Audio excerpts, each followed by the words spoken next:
the President of the Republic of Zimbabwe. It was a precarious approach to the lectern.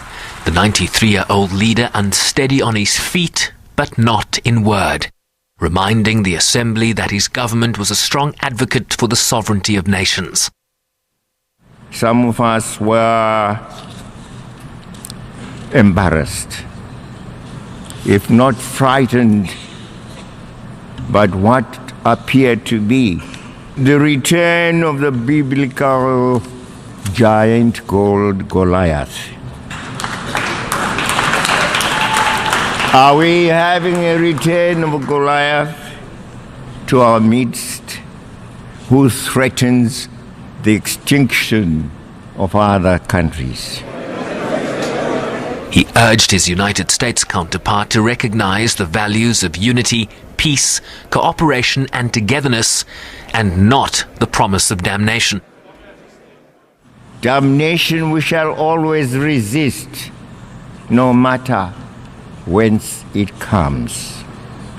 We have resisted it when it was in the form of imperialism, as we fought for our own independence, our own culture, our own sovereignty to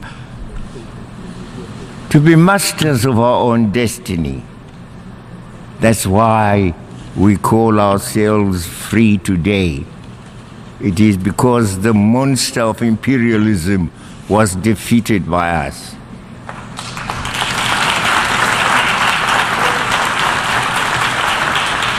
Bring us another monster, by whatever name, he will suffer the same consequences. He called the 2030 development agenda a new wine and expressed his country's unflinching support for Security Council reform. Mr. President, the overwhelming majority of us have accepted that we need to reform the current system in order to improve but not destroy it. Nonetheless, the negotiations and process intended to yield the accepted reforms are painstakingly slow.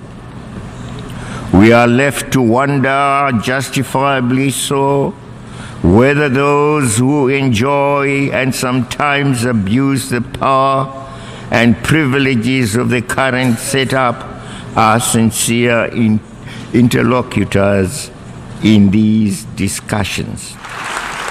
He urged the Security Council to enforce its resolutions, particularly in relation to the situations of the peoples of Western Sahara and Palestine. This was the first time in many years of speeches at the General Assembly that President Mugabe did not directly call for the lifting of targeted sanctions against members of his government and inner circle. And although he clearly struggles to walk the world's oldest head of state, was still able to deliver some punches, and in the process had many in the room smiling and applauding, if only at the punchlines. Sherman Bryce-Pease, SABC News, New York.